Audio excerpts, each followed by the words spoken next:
and you are very welcome to the 30-second Galway Film Fla, the virtual version.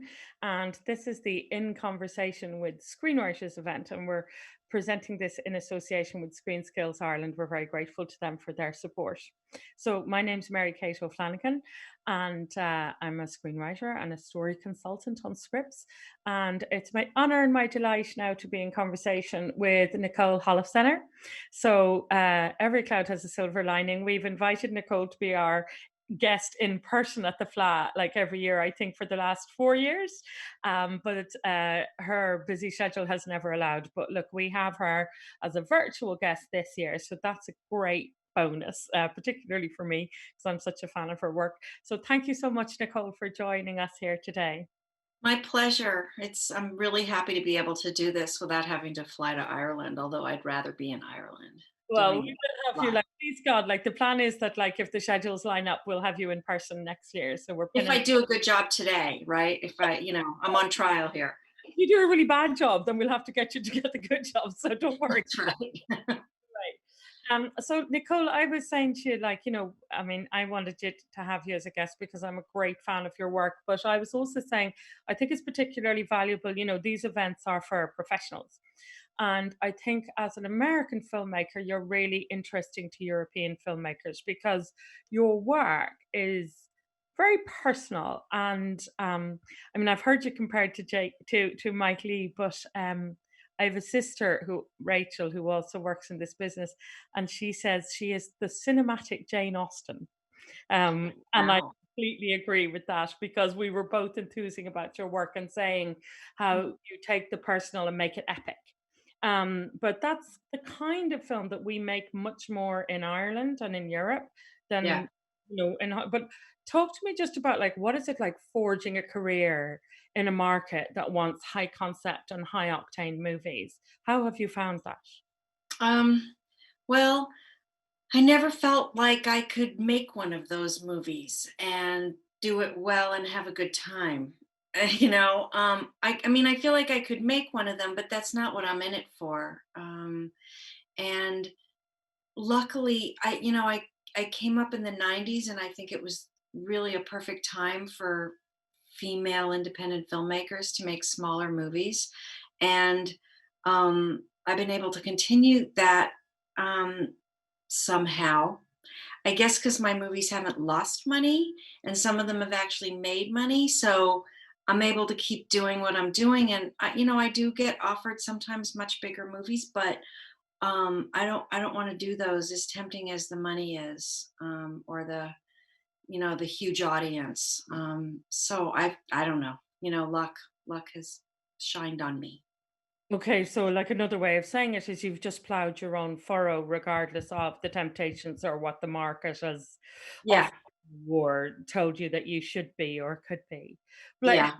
that, like, you're making smaller films, but they do make their money back, so great. So you get to make the next one. Um, Hmm.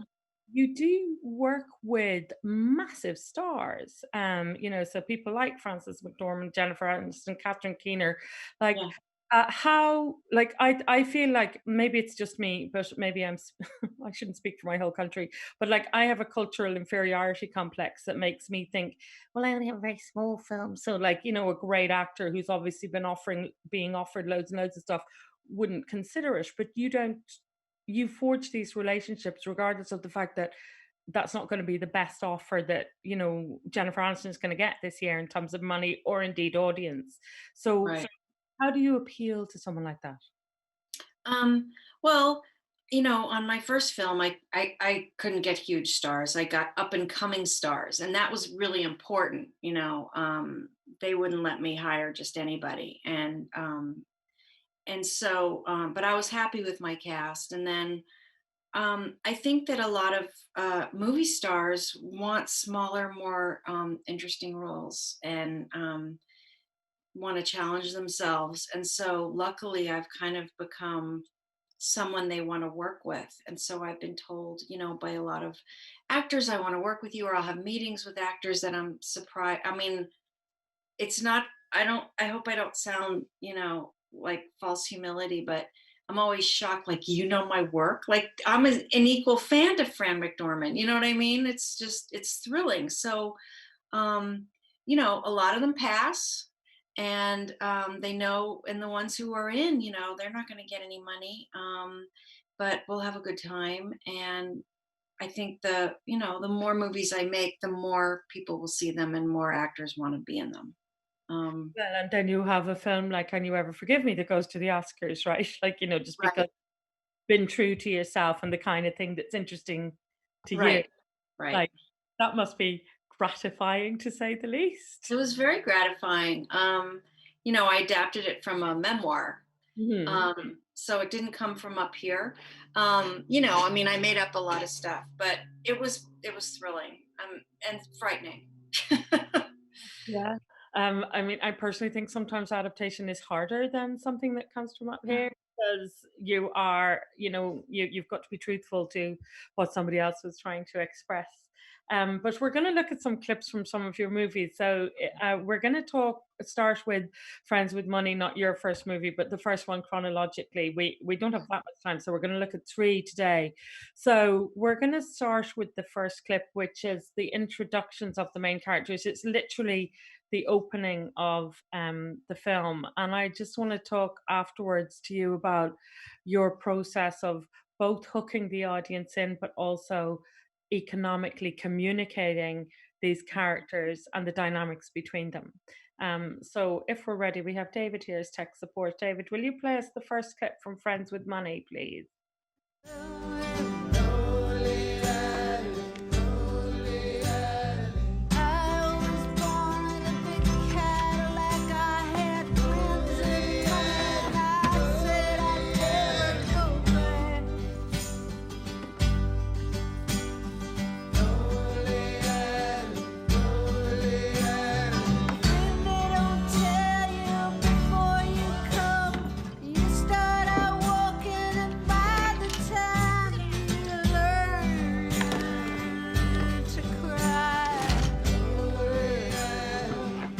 So the corrugated metal not only reflects the beauty of the common off-the-shelf material, but also emphasizes the invisible line between the old and the new construction. Wait, there'll be a line? It's invisible. Just let him finish. Oh, sorry. And then the windows here are large enough from the deck to be able to see the ocean from your master bedroom. No way, really? Oh, God, that's great. Honey, it's us. Going this high will, of course, require some special permits from the city. Why? Well, because the neighbors could possibly get upset. Oh, I think we can live with that. We want it. We want it. Hey, you want some coffee? Sure. Okay. Yeah. Okay. Ow!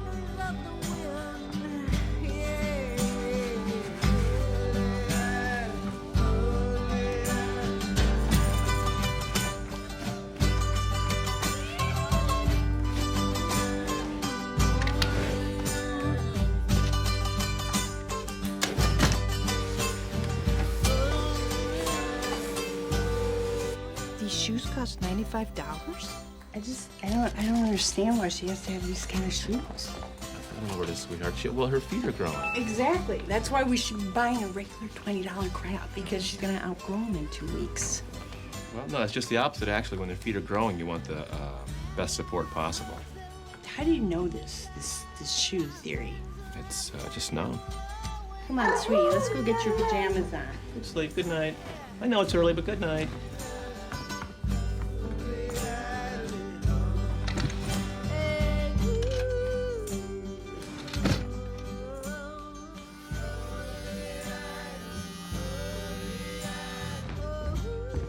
Does this shirt look weird with these pants? The sitter's coming. Like it's too thick. Who cares? It feels bulky. Why don't you answer me? It's fine. Because I could put on the new striped one. That tucks in better. What? You're pathetic. I'm putting on the new striped one. Good choice.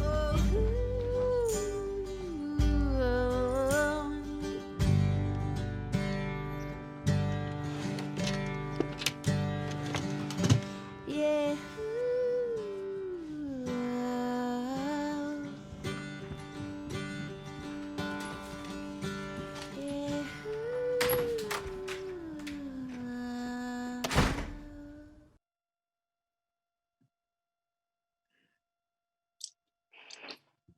Hey, so uh we're back. So Nicole, this is just like one of my all-time favorites. Like I think it's up there with the opening of Deliverance, in terms of introductions of characters, you know. The Big Chill is the other one that I always think of, like everyone's packing and you're getting all this information about them, Right. from what they pack and how they pack. Will you just talk about what you were thinking about and how did you come up with the conceit of the rather transgressive thing that Jennifer's character does? Oh, you know, first of all, I remember nothing. I'm just going to say that right out of the gate. I mean, some things I remember, but it's going to be disappointing. And, I seem to start many of my scripts this way in a kind of ensemble introduction. I'm trying to think how, I don't remember how I came up with Jennifer and the vibrator. I swear that's not me. Yes, it's a personal film, but I've never done that. Um, I don't remember. It's just so funny when, maids have access to such personal stuff. That that's probably where it came from, is how weird that is. And that we don't know what they're going through, like my diary or, whatever. Um and I don't know. I'm watching it now, it is pretty concise. Like each thing does eventually kind of pay off, which is really cool. Um and I didn't, I don't know if I knew that as I was writing it in the beginning. Usually I realize later, oh, that's going to pay off. Or I'm paying this off without realizing it, like Catherine Keener stepping on the toy on the floor, Yes. in the opening thing, and that nobody notices, you know and because that does pay off later. um But also that she's distracted at the moment that Jason Isaac says, "Oh, never mind the mhm, neighbors," you know, so she hasn't fully participated in that decision, which is really right. interesting. Right. Yeah. And also he cuts her off. It's very subtle, but he cuts her off. This, a perfectly happy marriage, you can cut someone off, but also this is just, a little bit of foreshadowing. And with Francis McDormand and Simon McBurney, I wanted him to seem, vain and maybe gay. And she's depressed. And so there you go. It's all there, I hope. It is all there. I actually showed it to a group of writers that I'm working with at the moment. Oh. I showed them the script last night, and Mhm. as a perfect example. And then I said to them, "What do you know?" And we went through each scene and said, "What Oh, do you know?" And like it was so interesting that everybody could say. And in fact, just like you were saying, like Jason Isaac cuts her off, she doesn't notice, but we do. But when Frances McDormand says, "You're pathetic," that actually is an indication of intimacy and yeah, affection, it seems like, because she's not saying it to someone else behind his back, right. and he doesn't take offense. But yeah, the way it lingers on her, she looks so weary, she's Mhm. Yeah, really weary, yeah. Um, That's pretty accurate. Yeah, you can tell someone they're pathetic in a loving way and get away with it, you know? Yeah, I would think it is a sign that, like, these people are on good terms that they can do it, but the other relationship is much more worrying, Yeah. that you're like, "What's this?" So, yeah, so would you don't well, you don't remember, like, it's not that you would necessarily have gone back and rewritten those scenes going, "Actually, now I know where they're going." Would you have known more or less where the stories were going? What's your process? Do you outline the stories, or do you just start with the characters and then see where they take you? The latter. I don't outline. I will take notes for a Mhm, while until it gets frustrating and I really just want to start writing. But mhm, that is one of the only movies that I had a title for, which really, before I started writing, which really led me to start, mhm. writing it and knowing generally what it's going to be about. At least one of the themes was going to be about that. So I take notes and maybe write down the different characters and then just start writing. And I find it much more fun that way. But it's also can become a big mess around page 60. And I wish then, boy, do I wish I had outlined this because I don't know where the hell I'm going, and that's been a struggle. But everyone has their own process. So, like, if you find Yeah, outlining frustrating, you can't outline, right? right. And if I outlined, I think I'd get bored. I've tried to outline, and then within 3 pages, I'm already off the outline. Like it doesn't even relate anymore. I'm writing something else, you Okay. know? But this is interesting that you knew with this title, you knew what you were writing about. I mean, my guess is you did with as well with the next film we'll look at, enough said. But Yeah. Friends with Money, like, it's so interesting. You and I had a bit of a conversation about late stage capitalism the other day, right? Mhm. But one of the things that's really interesting to me in this movie is exactly that, that it has this Jane Austen-esque quality, this Jane that it seems to be about this, small group of people and who they are to each other and how marriages and your marriage status is affecting where you are and all of those It's a things. soap opera, right? It's a soap opera, Well, basically.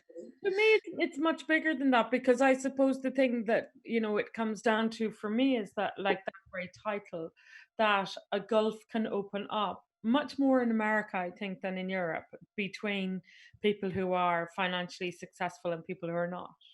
Mm. But this seems to address or question, the American dream, which like has this to, which is anyone can make it, you can make it, anyone can make it in America. But the underside of that is that you're somehow uh morally culpable if you haven't made it, and but then there is such a thing as like I have a lovely friend in America who goes to a 12-step program called Under Earners Anonymous, and her sponsor was like, "You're white, you're college educated, like, and you are not making money. Like, you are always in debt. You're doing that to yourself," right? That's the anonymous one. That's like the AA. They don't talk to you like that in AA. Well, I just know like this was what now that I'm getting this third hand, right? But like that's what she heard, that it was like there's something wrong with you. But look, you have this great scene that's from the middle of the film. This is in the hospital waiting room. So Frances McDormand in her character in her depression has walked into a plate glass window. So everybody got the call, and it's just a great way of putting everybody together. So everyone except for the Frances McDormand character is in the hospital waiting room, and emotions are high anyway. But this subject of whether you're culpable for not for not having a great career in your 30s. And white, and you look like Jennifer Aniston. Is that Yeah. how very dare you? So David, if you're okay, we'll play hospital waiting room. Her hair alone should have been a sign. You think she just stopped bathing? No, just shampooing. Maybe she's upset because her husband's gay. God, why do you always say come that? He's on. not gay. But what else could he be? Well, he's not. He's just Aaron. I can't believe I had my phone off. I was at the movies. I forgot to turn it back on. She's not again. out yet. Is she okay? Yeah. Well, she always did want a nose job. It's not funny. How bad is her face? Oh, my God. She broke her nose. Yeah. Was she in a lot of pain? Actually, she couldn't stop laughing when she was conscious. What's even weirder is that she hates Old Navy. I I mean, love Old Navy. That's good. So where were you? I was at the movies with a friend of mine. which friend? New friend, this guy I met. So, are you, Olivia, you gonna talk to me or what? Look, it was a really stupid idea. Let's just forget it. No, I won't. I can't believe you won't talk to me because I asked you 2 questions. It wasn't just about 2 questions, Franny. It was your tone. What happened? Huh? She wants to be a personal trainer. Oh, you know what? Fuck all of you guys. All right? Look, I'm sorry. I don't have my entire life figured out. Olivia, we love you. We're the ones who love you. It's not like we have all our lives figured out. Oh, that is such bullshit. You chose to quit your job. That job was intolerable. That's still you.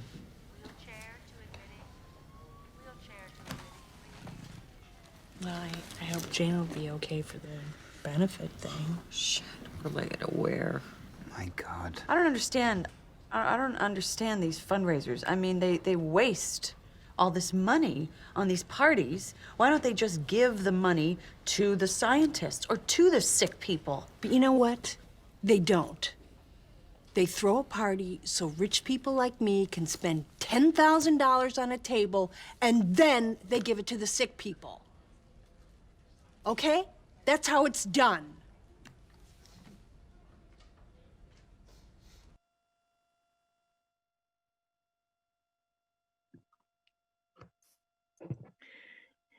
So one of the things that I really love about your work is it feels like, even though this is like very glamorous LA, it feels like my life. It feels like my people, that like even in a crisis, somebody be looking at someone else going, I told you he's gay. And there's all these sidebar things going on. The actors are so good. I watched this. I haven't seen it in a long time. It's like, you guys, thank you.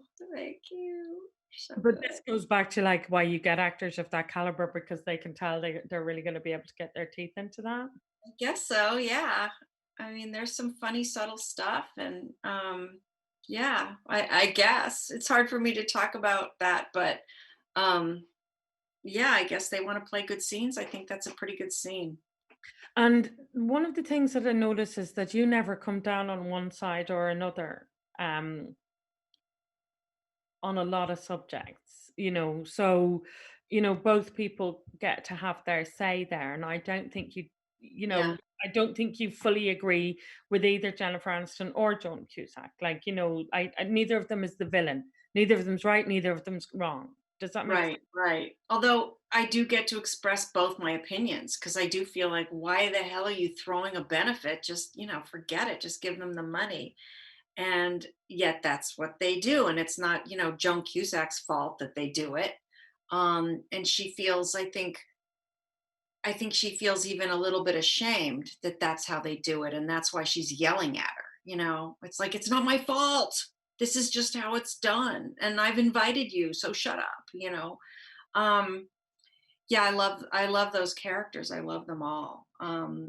Yeah, I think I guess a lot of the time I don't choose bad guys.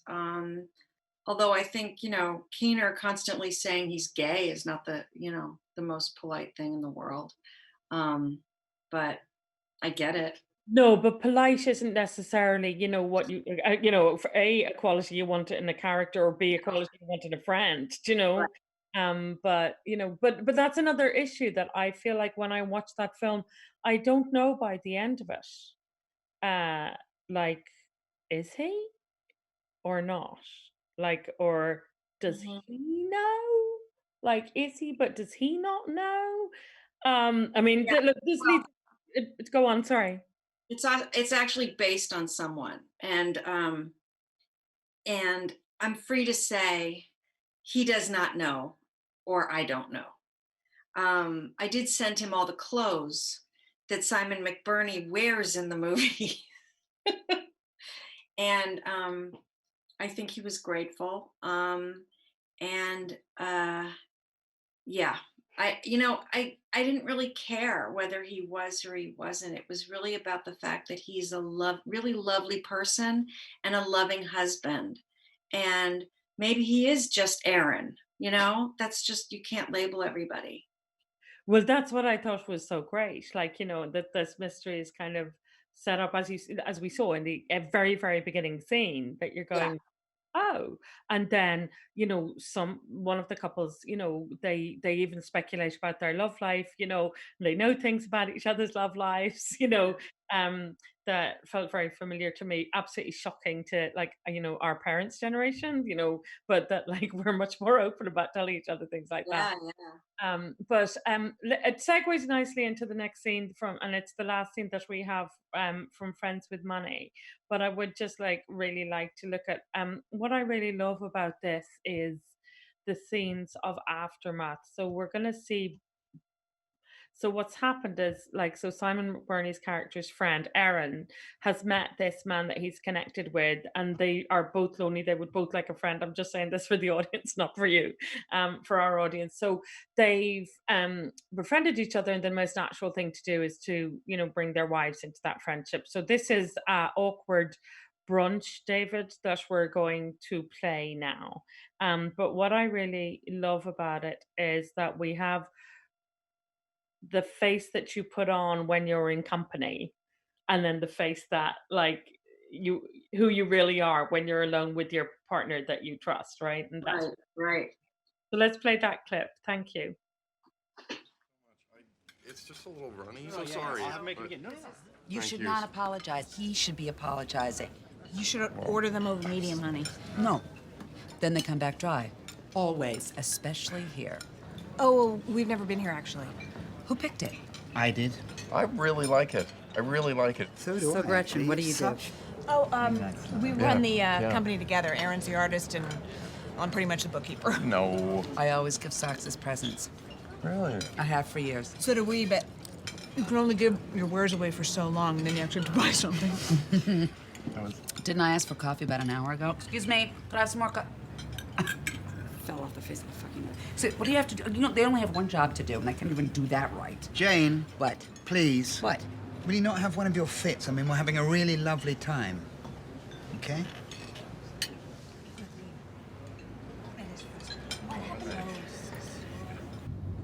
He's gay. He's not gay. You just met his wife. Who has a serious bug up her ass. And it's a reason. Does. I mean, what does she have to complain about? Do you know how much her clothes cost? They're Yes. hideously overpriced. Sweetheart, you buy them. Oh, they're gorgeous. Who cares if you don't get another cup of coffee? Was it really worth making us look like crazy people in front of our new friends? Just tell me, what horrible injustice was done to you that you have to act this way? What is it that you don't have that you have to, you know, walk straight into a plate glass window? Or that you can't even get up the incentive to wash your fucking hair? Wash my hair. Yeah, when? Have you seen it recently? And just tell me, are you intending to go to the benefit thing looking like that? Well, what's the point? It just gets dirty and you have to wash it all over again. You know, that's what civilized people do. They get up and they wash their hair. And when it gets dirty, they wash it again. Well, I don't want to. Jesus!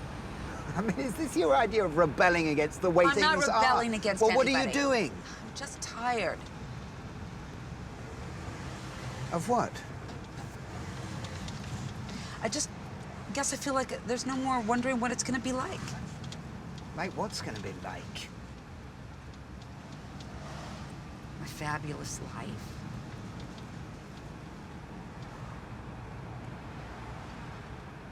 You don't like your life? No, I do. I like my life. Good.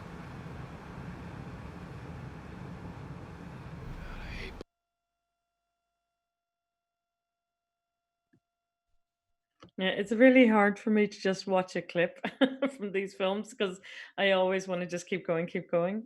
It went farther than I thought it was going to go. All Uh, I can see in that car scene is the process trailer pulling the car and how it's like boom, boom, boom. Sorry. oh, really? I don't notice stuff like that. Oh, now you will. Like once I'm engaged, you know, I don't notice anything like that. The boom could be in shot, everything, and I'm just Okay, like, good. what's she gonna say next? You know? Right. So was there like one of the things, like I say, I love that thing of, and you know, what happens when the mask falls away. Hmm. Um, and we get to see that in both of those scenes. But the other Uh-oh. thing, are you okay? Yeah, did that block my son is calling me and somehow I turned everything off, so I don't know, sorry. Okay. Which word do you need to answer? Do you want God, to no. resume in a minute? Okay, all right. If he calls again, we can stop and resume in a minute. No. But the other thing about this is that, you know, it's very hard to dramatize depression. Yeah. So I'm interested just in how you came up with the specificity of her stopping washing her hair. Again, was that borrowed from someone else's life or your No, own? me, that one's me. I don't even know if I I guess when I felt that way, I think, boy, I must be really depressed if, like, my arms get tired when I wash my hair, and you do just have to do it again. It is that kind of, gerbil wheel that Mhm. one feels when one is depressed, or at least I do. Mhm. And so and it's not even like I run around looking, with greaseball hair or anything. It's just something that I was aware of. And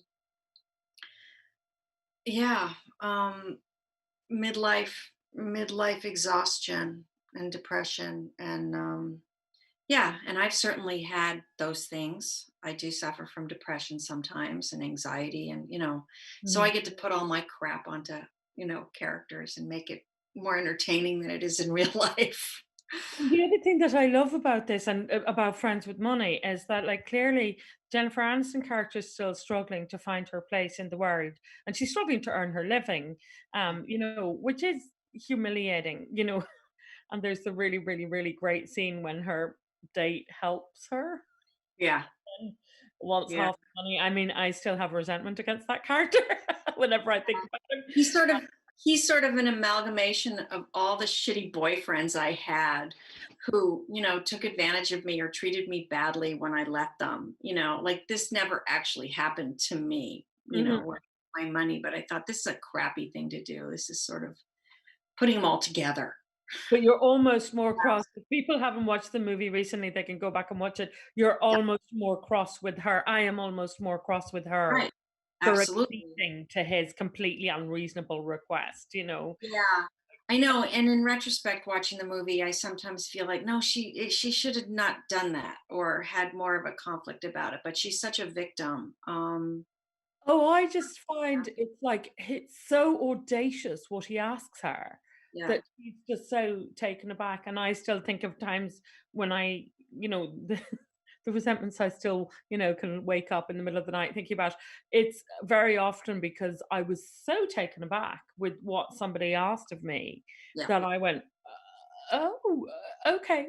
And I feel like that's what she's doing. So it feels very truthful to me, but I'm still cross with Good. her for not going, how very dare you? Because I'm cross with myself Right. for not saying absolutely not. Sometimes No. I just wonder if some things get too broad and they pop out. But I think, Uh, I don't know. well, I mean, that whole scene is like it's awkward and Yeah. but on the other side of that, this is what I love about this film is we can all feel like when we're at, and certainly, like a lot of creative people, I had like the career in my 20s where I was making, good money and da da da da da, but I couldn't bear it because I just couldn't go to an office anymore 5 days a week, so I chose a more uncertain path. But you can often feel at that stage, oh, if only I had, the recognition and the income and the da da da da da, then I would be happy. But Yeah. that's what the Frances McDormand character has. She's Right. the most successful, you understand, and her clothes are exquisite. And, like, but you understand she's never going to have money worries again in her life. And Well, more the other couple, more Joan Cusack and Greg Gurman. They okay, have the big money. but, Um, but, but it is just that she's expressing herself creatively and she's successful and right. recognized and she dresses them all. But it's that moment of going, that wasn't it. Like that, I love that line. She's like, I'm waiting for my fabulous life to start. And unspoken is apparently I'm in the middle of it, but I'm not Aren't feeling we all? yeah, I'm in the middle of my fabulous life, and I don't run around going, I have a fabulous life. uh-huh. Like it's something kind of interesting, isn't it? But I mean, it is that thing. Like I read Annie Lamott on that subject recently that she was, Oh, saying you think like to younger writers, and she's a novelist, so she talks about getting published rather than produced, but it's the same thing. She's like, yeah. you think getting published will change your life, it won't. And I guess you've had that experience, right? Yeah.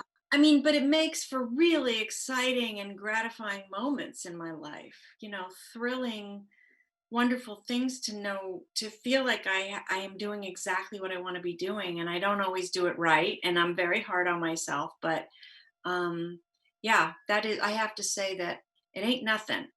I don't run around saying, look at my fabulous life, but I feel very, very lucky that I've reached a goal and have been able to express myself in a way that I've wanted to. So I'm very grateful for that. And you're really in demand in television as a television director as well as making your own stuff? Yeah, I have been. Yeah. I, I don't know if it's falling off or not. There's just so many shows and so many new directors, and now so many women directors. Let them Mhm. have it. Let them have it. Um, if a show comes up that I really love, I will ask if I could direct one. Okay, and you're in a position that that's an etiquette thing that's okay to do? Yeah, yeah. I mean, my agent would call up and say, "Nicole's a fan of the show. Do you have any openings?" And Mhm. I haven't done that in a really long time. When was the I'm- last time you did it? Do you remember? um, well, I know that I wanted to direct an episode of High Maintenance. Do you know that Mhm. show? I don't. Oh, it's great, HBO show, and so we found out that they would love to have me. I went and had a meeting, and then I was unavailable. Like Oh, I don't remember what happened, but I couldn't do it. But that would have been a good match. Yeah. oh, well, now I'm gonna go and look at it because if it's your cup of tea, then I It bet I is would love very it. similar to my kind of slice of life and human behavior stuff. Okay. Well, let's move on to like enough said. I always laugh, and I did have this conversation with you where I was going, "This is one of my favorite, all-time favorite movies," and I always struggle to remember the title. Um, Bad but title. No wonder. It's like just a couple of words.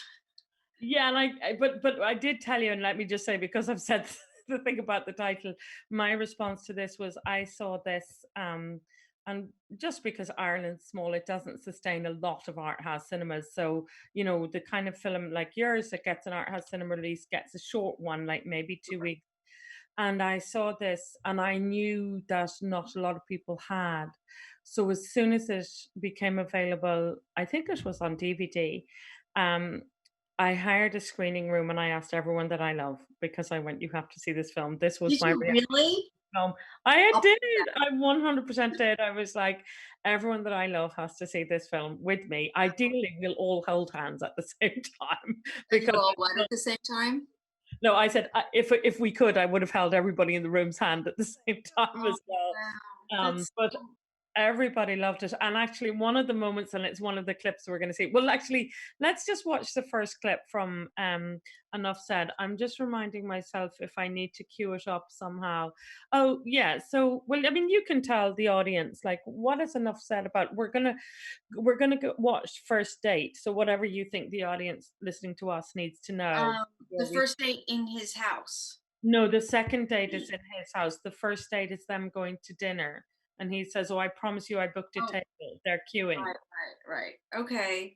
So they met at a party, and I mean, there's not much to set up because it is the beginning of the movie. They met at a party, and The thing they bonded over is that both of them have a daughter who's about to leave for college. right. And Thank you. that's a third party, says, "Oh, but it's normal. Like your children are meant to grow up and leave you." And he says, "Shut up." And she's like, "Yeah, shut up." Or the other way around, They so they both bond. agree that it's like the end of their lives as they know it because their daughters are leaving and they're big Mhm. softies. Yeah. And they're both single parents. So he then gets her number and he takes her on a date. So David, if it's okay, we'll play that first date clip. I'm sorry about this. I swear to God, I made a dinner reservation. Oh, that's okay. It's fine. What about you? What do you do? I work at the American Library of Cultural History. The what? Exactly. It's kind of a television library. Do you watch a lot of TV? No, it's television history. What's on now, I have no clue. Yeah. When I tried to watch one of those Housewives of Idiot Town, but I got so depressed that I really thought I was going to just go jump off a building. So I know exactly what you're talking about because I tried to watch one of those once with my daughter and I could not believe what I was watching. No brains and the fake cheekbones and the fake boobs. Do you like fake boobs? no, I like real boobs. Yeah, I got real boobs. That's working out for us then. So how long have you been divorced? About 4 years. And was it mutual? Not really. No. Can I have her number, please? Of course. Can you imagine the time that would save? We should all just put a sign on our necks and write down what's wrong with us. Get it all out there. Oh, that's a good idea. What would your sign say? I don't know. I'm a slob. I have ear hair. You know there are things you can do to get rid of ear hair. Researched, taken care of. So you're a slob, huh? Not like a dirty hoarder slob. Uh-huh. What kind? Like a normal, disorganized one. Does your daughter live with you? Half the time. It aggravates her sometimes, but the thing is she and her mother are very, very neat. Oh. As a matter of fact, their favorite store is that, I don't know, what is it? It's the store with all the empty boxes in the storage. Oh, the container store? Yes, the container store. The store that sells crap, so you can put your crap in so you can go out and buy some more crap. I love that store. I love crap. So did my ex-wife, and she puts it in lovely, flowery, and expensive boxes. You should know something. They have things in sort of manly designs there. Manly designs. Yeah, like browns and little cowboy designs and... Little cowboy. Yeah. I mean, come on, it's hard to live with somebody, don't you think, really? People's habits are like... Okay, listen to this. I like guacamole, but I don't like the onions that are in guacamole, so I take a chip and I swirl it around and I separate the onions from the guacamole so I can eat the guacamole. Now that drove her bananas. I think that sounds pretty harmless. Now that's what I thought, but by the end of our marriage, it made her gag. Boy, that's not nice. You know, you have lovely hands. Oh. I thought as a masseuse you'd probably have big muscular hands, but they're very lovely. Thank you. You have nice hands too, actually. Kind of like paddles. Did they just turn the music louder? No, I think that you just got older. Excuse me. Would you mind turning down this music a little bit? I'm old. No, I'm sorry. No, you're sorry that I'm old, or that you won't turn the music down. I'm not allowed to change it, ma'am. He's so nice. I find that I don't like younger people. I'm sorry, I picked the wrong restaurant. Oh, I'm having a great time. This is delicious. I mean, I can't hear anything you're saying, but... That's probably why you're having a great time.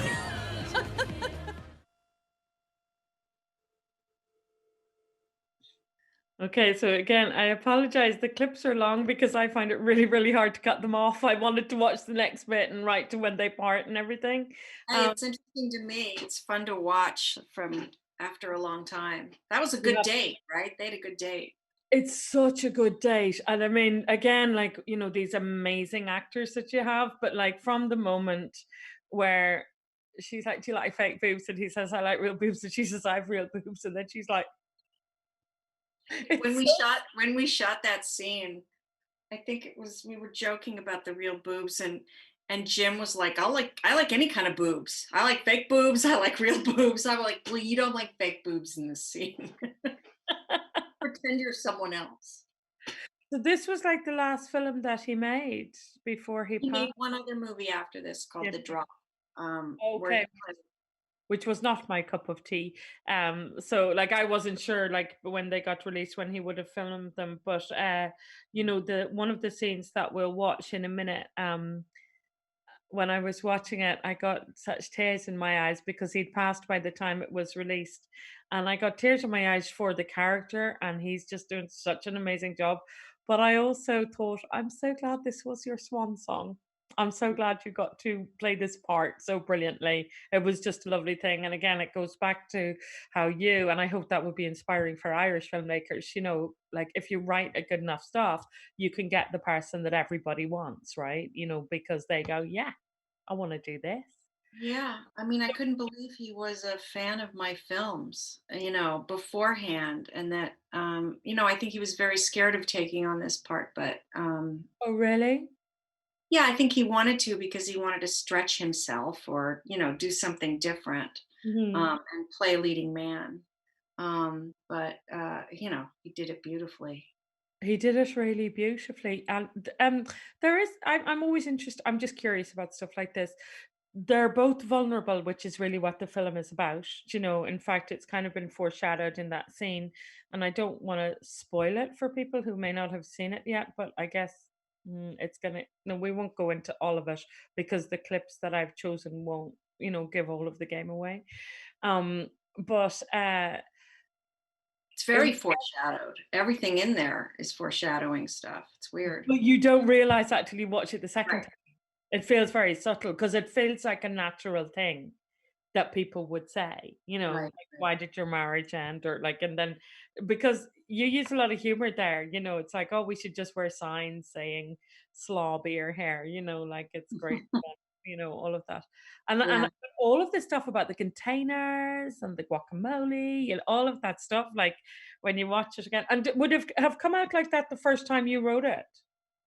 Um, I don't remember, Mm, but I don't think I went back and stuck more stuff in there. I think since I knew what the movie was going to be about in terms of its plot, yeah. um, you know, that I loaded it up with those things in the beginning. I mean, I always go back and rewrite everything, but I don't know if I went back specifically to, create foreshadowing. I kind of So followed it. with Like so for yeah, instance, so with this, like you say, that's a great date, right? Like that's a great first date. Like, yeah. how did you write a great first date? Did you ask your friends? Did you just go, "This is the date I'd like to go on," or was it I like guess a date you'd been on? um I guess it was the way maybe I've talked to with boyfriends when there's been a really good date, how we connect and what we connect on. Um, you know, it just seemed fun and I could really I guess put myself in the character's shoes. Mhm. Um, but something like the guacamole, which ends up paying off later. I Yes. didn't know I was going to pay that off later. I knew that, a friend of mine had told me about this and how the wife couldn't bear the scraping of the bowl and everything. And that was an example. I didn't know it would play such a big part later. That's Mhm. the fun of not outlining. It's like later, it's like, oh, I could put that in there. Oh, how nice. But there's a big thing about like that and they're talking about that in in a jokey kind of way that like Right. you'd like to know in advance what you're getting. But one Mm. of his vulnerabilities in the final film is he's anxious about his weight. He says, Yeah. "When I'm on top of you, please tell me the truth. Like when I'm on top of you, can you breathe?" Did you write that or did you change it because he was a big man or like do you remember? I probably wrote it for him Mhm. because she also, in an earlier scene, says he's kind of fat Yeah. to a friend. So definitely wrote it for Jim. Okay. He knows what he looks like. Unfortunately, Mhm. he hated his weight and was very self conscious, but was willing to do that. So yeah, I rewrite definitely for certain characters, like in Lovely and Amazing. You know, Emily Mortimer stands there, naked, right? And he's going to tell her what was wrong with her. And originally, I'd written the scene for somebody with a less perfect body. It's like, oh shit, I want Emily Mortimer, but look at her, she's perfect. So he's talking about how she's too skinny, or Okay. really finding very small things. So I had to rewrite that for her. Uh-huh. So yeah, We don't have this clip, but I absolutely love it. And now that I have you here, I'm going to ask you. Um, it's this moment of great intimacy when she wants to look inside his mouth. oh yeah, Like going and it's the aftermath of sex, I guess. They're in bed with the yeah, sheets coiled around them. Um, but he's letting her look inside and she's like, "Oh, you've got a missing tooth." And he goes, "Yeah, I know, I know." Like he's like, "I always mean to get it replaced, but it's expensive and painful." And she's like, "Well, it's all the way at the back, and all of that." How did you come up with that? It was so interesting to me. And again, to yeah, me, when I see something that's so specific like that, these people feel like real people as opposed to seeing something that I've seen in 5 other movies. right, right. That's Like I good. never again want to see a couple at a fun fair where she's got a cuddly toy, unless it's a spoof. Right, right. Like, That's but like, so how did you do you remember how you came up with that? I know that my boyfriend was missing a tooth, and I probably got it from that. It was way in the back, and he was self-conscious, and he got it replaced and all that. But I do know I wanted it to be about older people, very much about older people. And so, yeah, he was missing a tooth because he's, getting there, old, and we have root canals and all these hideous things. The thing is, I'm glad that's in there, and I think it's terrific and everything. But some people will watch that and be grossed out, and that's probably why I'm not rich, because a lot of people are like, ugh, that's like not romantic, or yeah, there's people out there who, obviously my movies are not everyone's cup of tea, but that's the kind of thing I think that um, reaches a certain kind of person and not another. Oh, that's so interesting. But I mean, I suppose there's nobody who's made a film that everybody likes, right? That it just Right. doesn't exist. And those people are stupid. What? The The people who ones who don't like don't your like, movies? if they think that's icky, it's like, well, they're stupid. That's what I can tell. Oh, well, Go yeah, watch. to me, it's just it's about the intimacy. And if she was repulsed, it would be a completely different scene. But Right. she's just like, show me, show me, show me. And then because she goes, Yeah. oh, it's all the way in the back. So it's okay for him to show her. But I'm jumping forward in the chronology. So we're going to look at the scene of the second date. So they have this great first date. She declines to kiss him, but she does say she likes him and maybe. So now they're having second date, which is brunch at his house. And just again, what I really love about this and the reason I wanted to include it is when you're embarking on a new relationship, whatever age you are, you can but be like, is there something wrong with this person? I need to find out if there's something wrong with this person. And I think there's a little, and yeah, there's just a little bit of that done in this really lovely way where you completely fall in love with him anyway. I think you're already in love with her, but anyway, let's just watch the scene. So she's turning up for brunch at his house for the first time. So we'll play that, David. Thanks.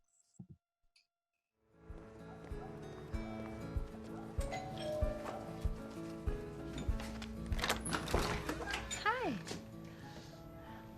Oh, did I get the day wrong? No. Why?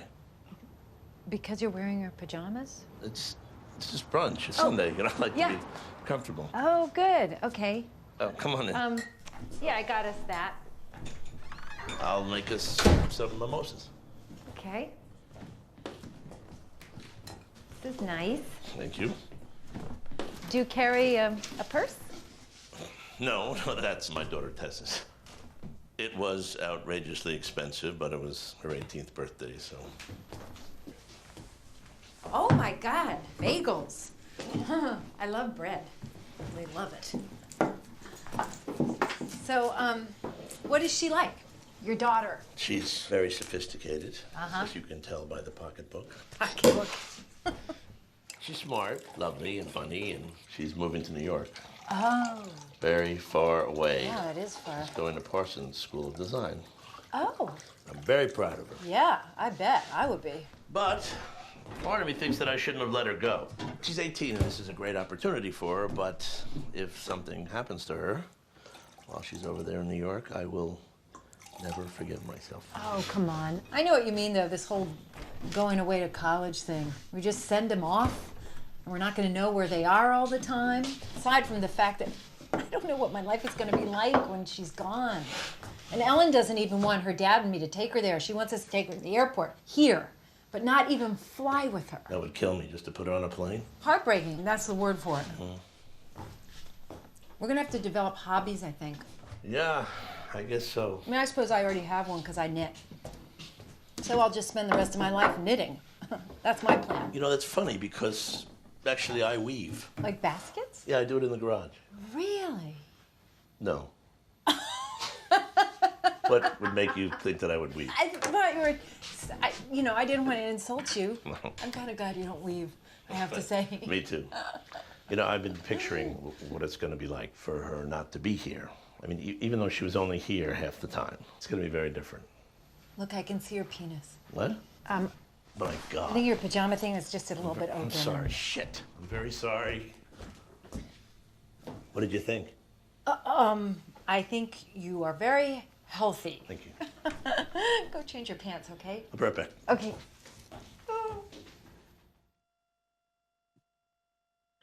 So this is like the great second date, but again, I just love like the specificity of it. Like, was that just plucked from the tree of your imagination? Yes, it was. Good for you. Yeah, I mean, I don't know how yeah, I just wrote it. I don't know how to explain. Writers, you don't know how to explain how you wrote something, right?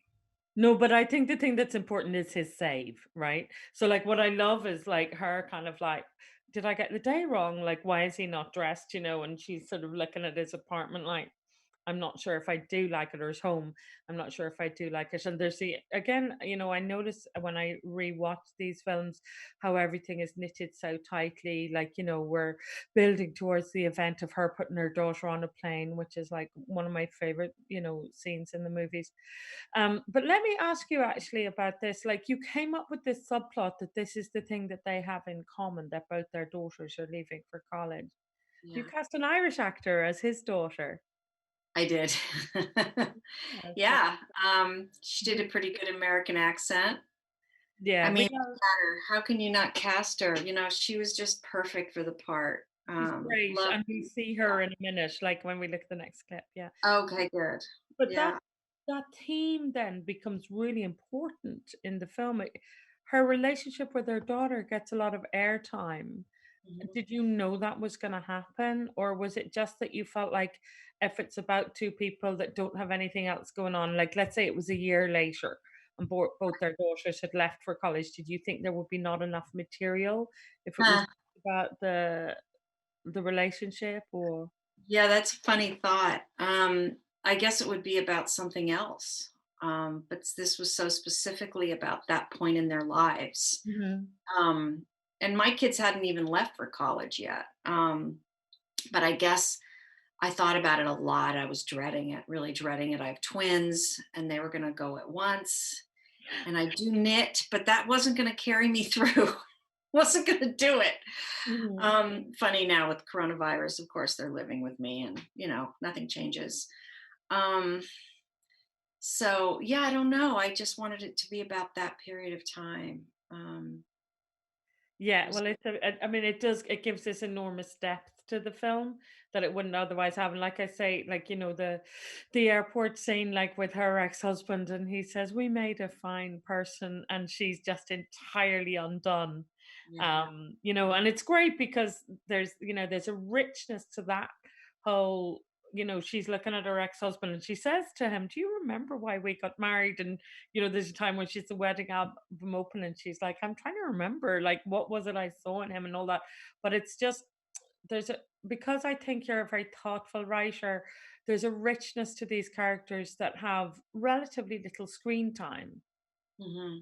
And then that relationship feels so real, and that scene I find very moving, even though it's not part of the main plot. Right. I'm just aware of the time that we should tick on. So let's just watch um this scene. So my sister compared what she does. This is, when she was saying it's like Jane Austen too, it's like Emma, the picnic at Box Hill, in Jane Austen's Emma, what she Hmm. does, that it's like this, she hasn't murdered somebody, but it's really transgressive. And Okay, she I don't know what clip you're showing, so that Oh, sounds you interesting. don't? Well, it's the aftermath of that. So it's when Oh, she tries oh, to right. apologize to him. So we're gonna see Eve Hewson, so the actor, the Irish actor, we're gonna see it in that. So do you want to roll it there, David? Thank you.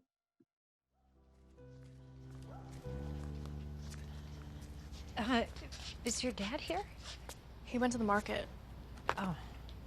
Sorry to just come over like this, but he isn't returning my calls, so. I'll tell him you came by. What are you gonna do with that? Do you want one?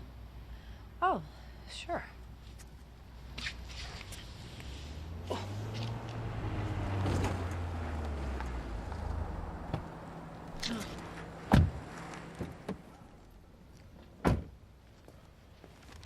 Hi. You know how many calories are in that?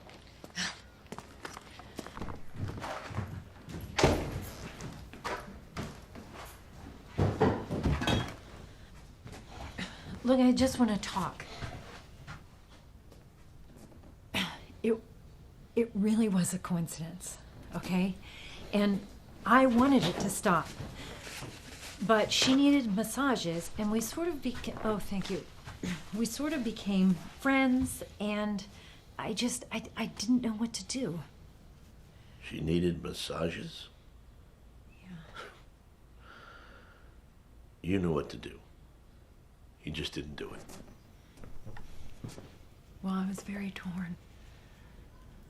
So while you were being torn, she was poisoning our relationship and poisoning your perception of me. Yeah. Now, why would you want that? I don't know. I mean, except maybe that I was trying to protect myself, you know, because we've both been married before, and you know how things can turn out. And What about us? What about protecting us? you didn't protect us. And it didn't get poisoned, Albert. I still really wanted us to keep seeing each other. I wouldn't know how, you know? I'm so sorry. I know this sounds corny, but you broke my heart. And I'm too old for that shit. And the worst part of it is that you made me look like an idiot in front of my daughter. I'm the idiot. I'm the idiot. Look, I got a lot I gotta do.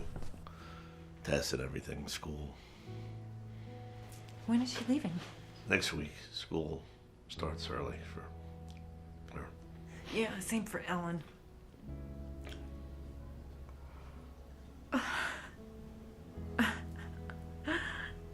I guess we're gonna have to get those hobbies going. Guess so.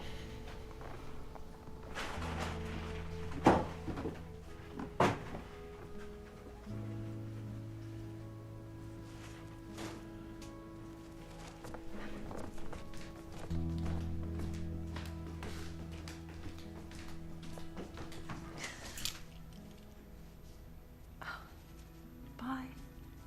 He just really, really liked you. I just really liked him.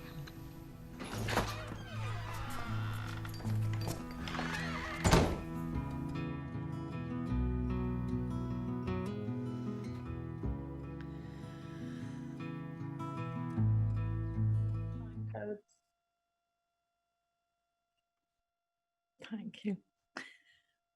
I don't know if you can see Nicole, I'm crying again, all over again. I love it. It's the most gratifying thing to see.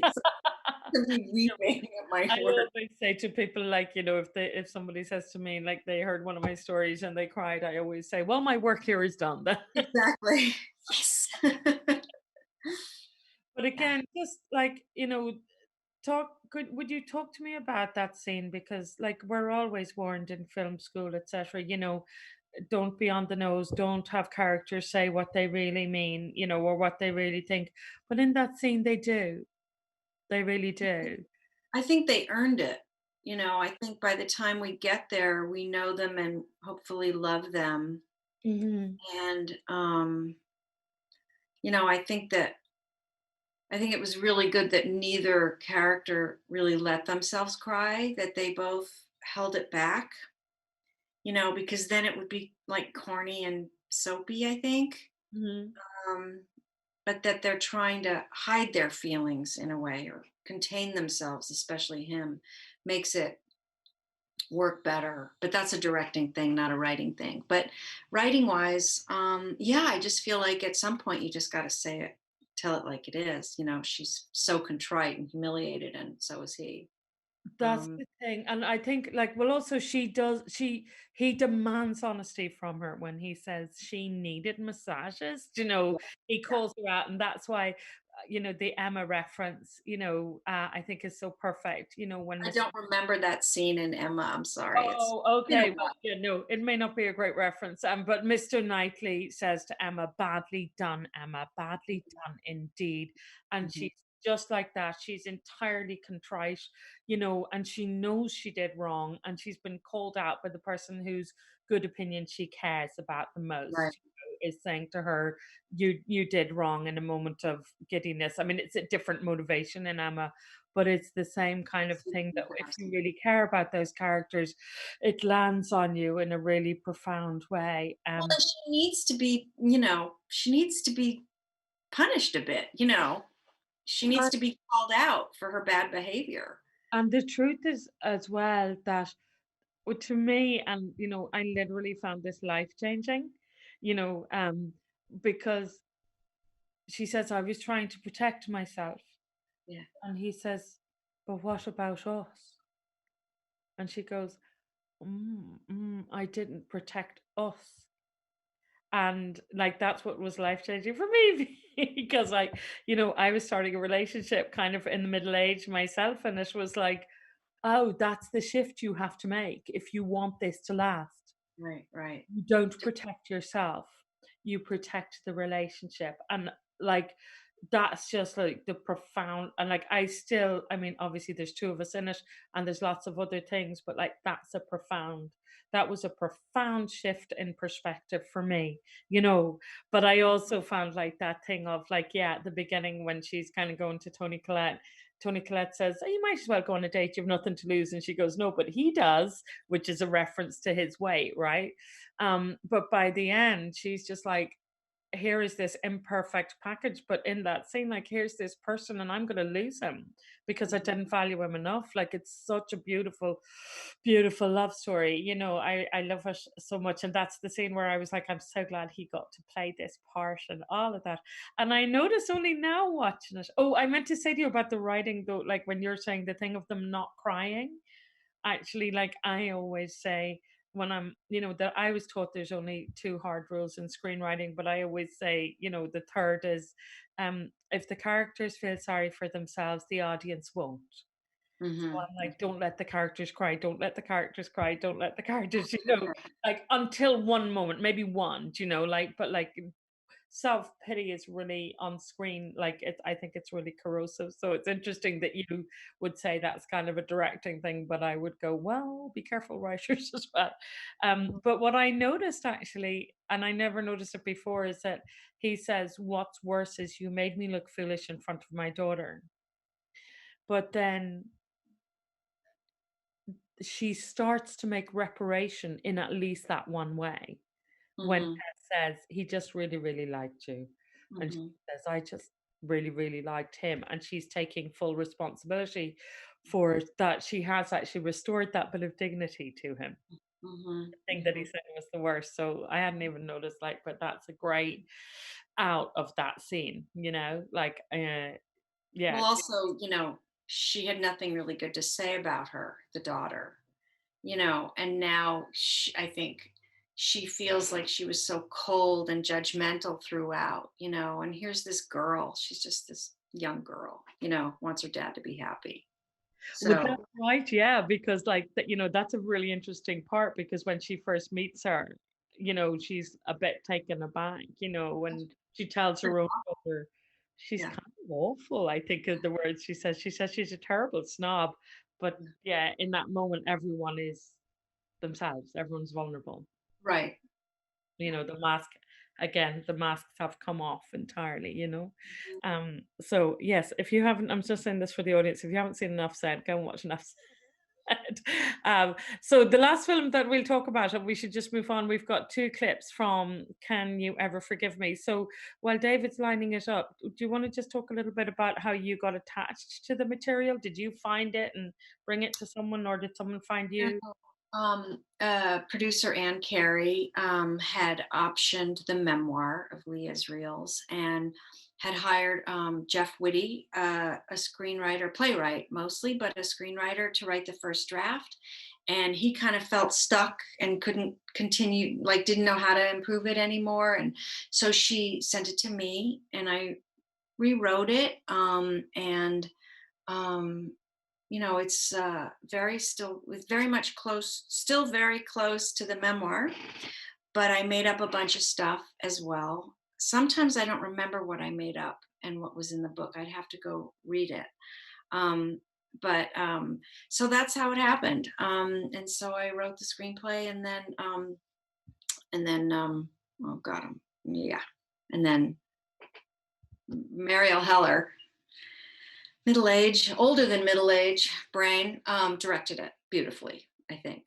Really gorgeously. But like this is like it's a really interesting what's the word? Challenge for a screenwriter, because unlike somebody like Julia Louis-Dreyfus, I mean, obviously you got this amazing actor Melissa McCarthy, but she's not a likable character.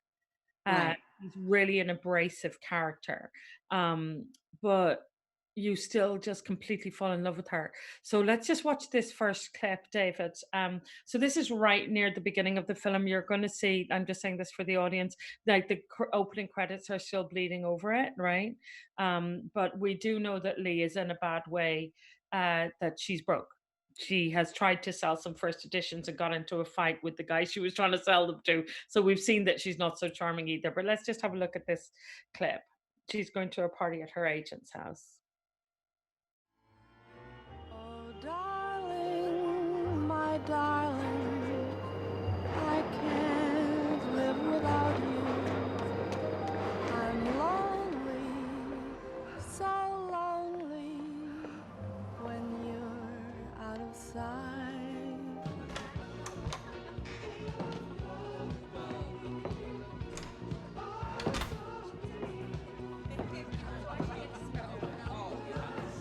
Oh, thank you.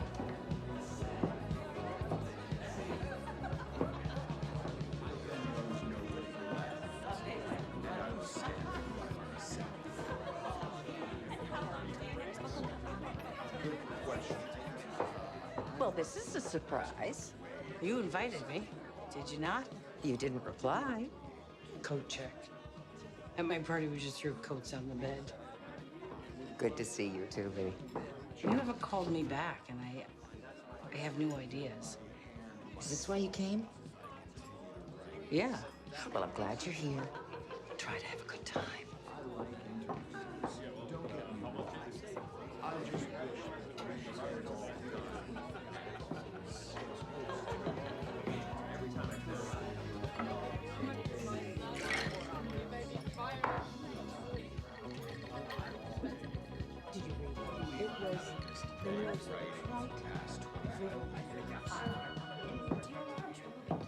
I don't subscribe to the notion of writer's block.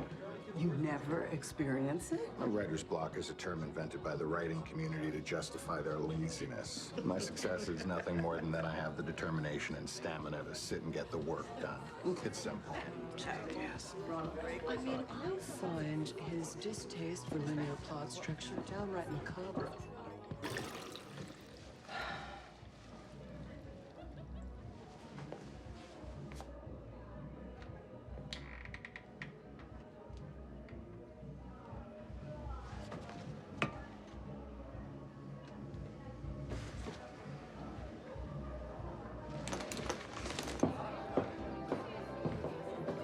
Well, that was quick. Did you get properly fed? This week, will you return my call? Sure. We'll see. I'm working on a lot of fascinating projects. I just need my agent to call me back. I don't think the world is waiting for another Fanny Bryce biography, Lee. And we may disagree on what is considered fascinating. Why do you mostly use toilet paper rolls in the cabinet in your bathroom? So that the guests can have a full roll? Well, that's batshit, Marjorie.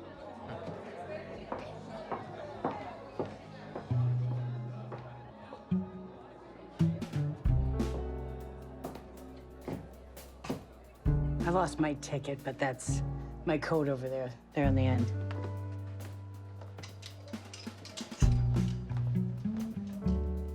Have a good night, ma'am.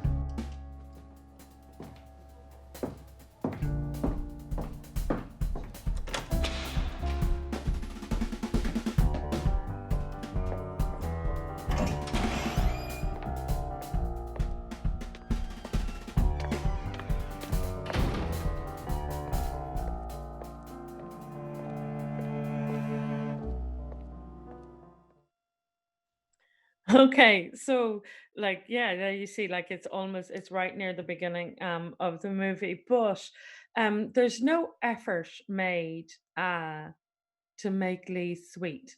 That thing of like when her agent is like, "Is this why you came?" She's like, "Yes."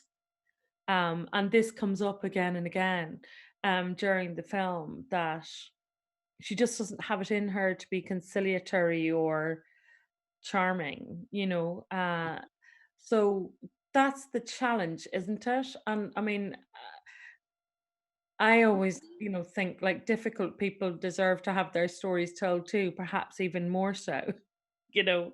But Right. how do you respond to that challenge? Well, I think if you're talented and have a very strong personality and are interesting to watch, you don't have to be so likable.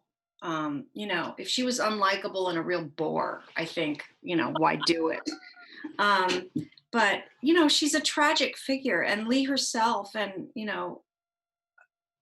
Lee herself, and in her memoir, makes no apologies for who she is, and she does think she's the smartest person in the room, and that might not, make for a lovely gal, but it certainly was interesting to me, and I never felt any interest, and I don't think Marielle did it either, to make her lovely, or she's tragic. I mean, she steals the coat, and she can't believe she got away with it. Um, Anybody who throws toilet paper, in their purse, she's desperate. Um, I did add that bit to the script because I was at a fancy party once, and I was just sitting on the toilet, and I was like looking, in the cabinet. It was like there were all these like almost used toilet paper rolls, and I just couldn't get my head around it. And I think I asked not the person who's the host was, but someone else, like, why would they do that? And she explained it to me, and I thought, that's good. I'm glad it's in there. That's great. Yeah. I mean, the thing that I always love about anybody is, and I agree with you, like, if she was, abrasive and boring, like that would be unforgivable. But she's not. But what I always think is like what I'm interested in is somebody who is trying to change her own destiny. Somebody Right. who refuses to be a victim.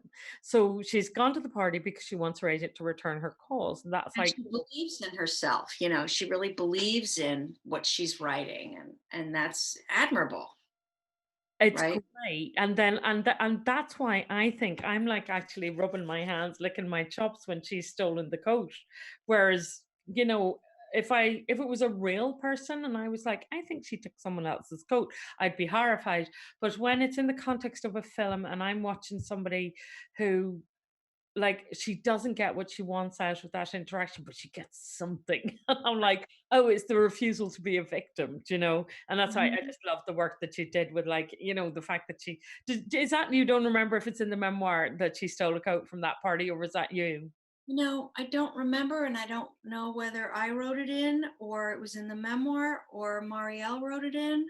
Okay. Jeff wrote it in. It was just, yeah, It's yeah. just really beautifully done because, it's again, even if you've never lived in New York, you have this sense of New York is bitterly cold. And there's that great shot of her like being cold. But look, this brings us, we've run over, and thank you so much for your generosity with your time. But we're going to look at the very last scene that we have time for, which, is also tied together with the theme of fancy cloakrooms or coat checks at parties, right? Yeah, So yeah. this is the introduction of Jack.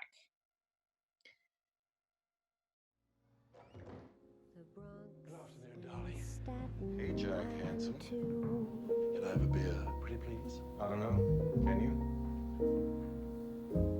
It's lovely going through.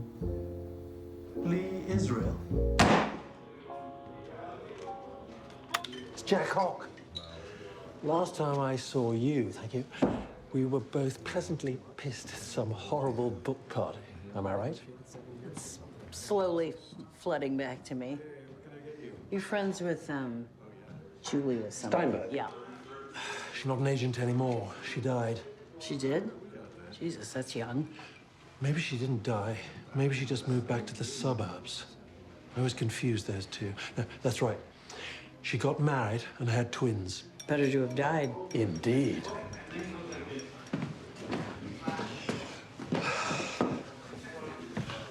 just come from having my teeth bleached. How do they look? Why would you do that? Oh, teeth are a dead giveaway. Okay. Am I buy you a drink? Even though you're the posh writer? Thank you. Craigie, top her up. You know, I keep trying to remember that party that you mentioned. And something keeps flashing in my head. I know something happened, but I can't seem to put my finger on it. Bad shrimp? There you go. Jack Hawk, you said, huh? That's me. The renegade, the rebel, Jack Hawk, big cock. I'm sure it'll come back to me. How's old life been treating you? I can honestly boast I'm banned from Crosby Street booksellers. I'm banned from Duane Reade. All of them. I have a little shoplifting problem. Well, it's all in the past, but for some reason, I have a very memorable mug. And now I have to take a bus just to buy, I don't know, shampoo and aspirin and stuff. I'm joking. Duane Reade's not the only rodeo in town. You pissed in a closet. I did what? You pissed in a closet. Now I remember. Nobody could stop talking about the handsome English gentleman. Oh, thank you. Who was so shit-faced, he mistook the coat closet for the can. You ruined thousands of dollars worth of furs. Those old biddies didn't know what hit them. Oh, they're disgusting furs. Covered in piss, dogs followed them home.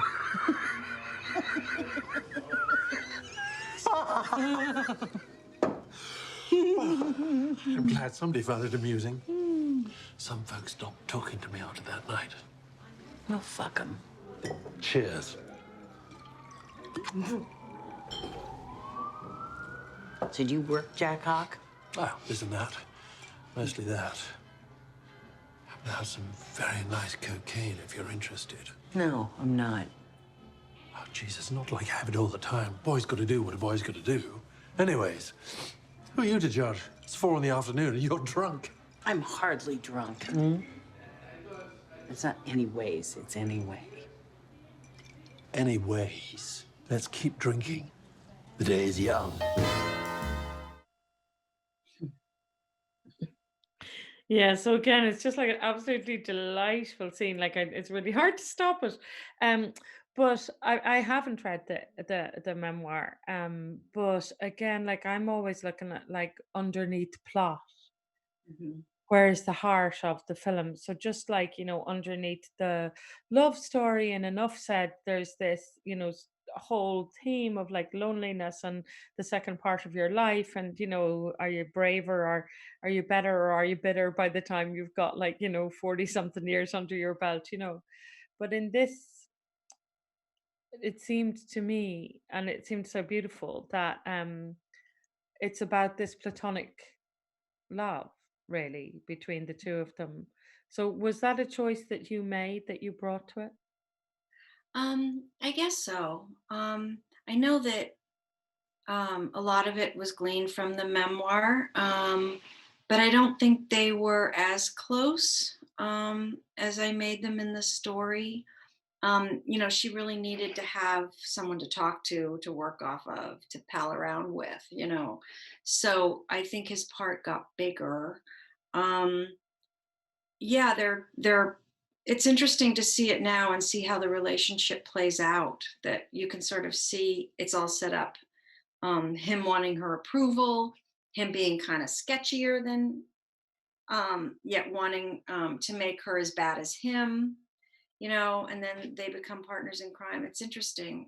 It's a lovely directed scene. It really is. But the writing is such that like it turns in this very unexpected way because Mhm. he's like, what do I remember? What do I remember? And he, is, clearly a blackout drunk who is going, well, let's not, let's move past that because he knows whatever it is. Like, oh no, he remembers what it is because he says some people stop talking to me after that, right? Yeah. So he doesn't want her to remember. Right. But when the memory comes back, she's so delighted by it. And that's like such an unexpected turn. And Well, again, that's how they become friends. It's like, is that gonna work for you? And it does work for her, you know. yeah, it's not that she likes him in spite of it. She likes him because of it. Yeah, yeah. Yeah. But like one of the things that I was taught is we should always see the moment when two people fall in love, you know. But we Mhm. don't see enough, to me, platonic love. Mhm. So, Mhm. but and if I remember correctly, both those characters are gay, right? Yeah. So there's never a suggestion that the love could be anything but platonic. No. But my memory of it is that when he is letting her down, she's Yeah. away on a trip, I was just like, oh, my Yeah. heart was in my mouth because I was so invested in that. Well, our friends break our hearts just as much as, you know, loved ones. Maybe as much. I don't know. Maybe not as much, but yeah. No, it's heartbreaking when you love somebody. It doesn't matter whether it's platonic or not. Yeah. Mm. And they're all they have, you know, each other. They don't have anybody else, you know. Yeah, they're two lost souls, like, you know, but it's still like it's a very imperfect love, but it's a real love.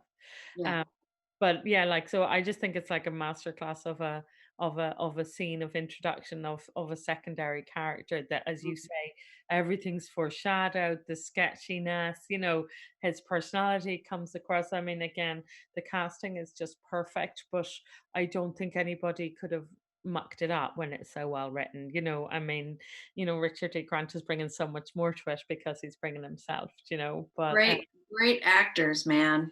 They mm. make everything look good. Oh, but They make those it look better. I've just had my teeth bleached. What do you think? And her, why would you do that? Oh, teeth are a dead giveaway. I just loved all of that. So he's so vivid. I think that's probably the thing. Like, if other people are gonna learn from, you know, deconstructing your work, I think it's like the specificity is the thing that, you know, you could look at most because it, yeah, to me it's just like I fall under the spell, you know, like because it all seems so real, you know, which is so gorgeous.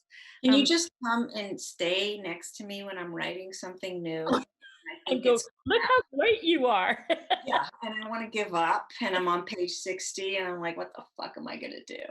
Yeah, Well, do you you know could, what? Mary Kate. Anytime you want.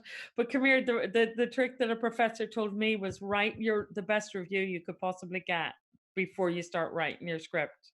And then Really, get to page 60. So you just go, Nicole Holofcener has just put the world on fire with her new movie, da da da, whatever it would be. And he, especially in the middle. yeah, Yeah, yeah. Just when you think it might flag, it gets even better. right. Yeah. So, Okay. like, well, this guy used to say to me, sooner or later you will think this is derivative, this is useless. I don't know why I'm writing this, and all the fire will be gone. And that's when you go and you get your review and you remind yourself why at the beginning you thought it was, you know, your gift to the world. But Right. you know, Okay. your films have meant so much to me, and it's such a delight. I do hope you'll be able to come and be with us in Galway in person. But thanks again for how generous you've been with your time today. My I hope it pleasure. stays with I'm us. so happy to talk to you. Oh, you too. Thank you I'm a so much. big fan of yours, so Oh, tell the world. I'd love to see you tell stories in person. I would love it. Oh, one day, yes, Stella. Next time I'm in Los Angeles, I'll let you know. Please do. Okay. Take Okay. care, Nicole. Lovely. Thank you for so much. You too. Bye. Bye.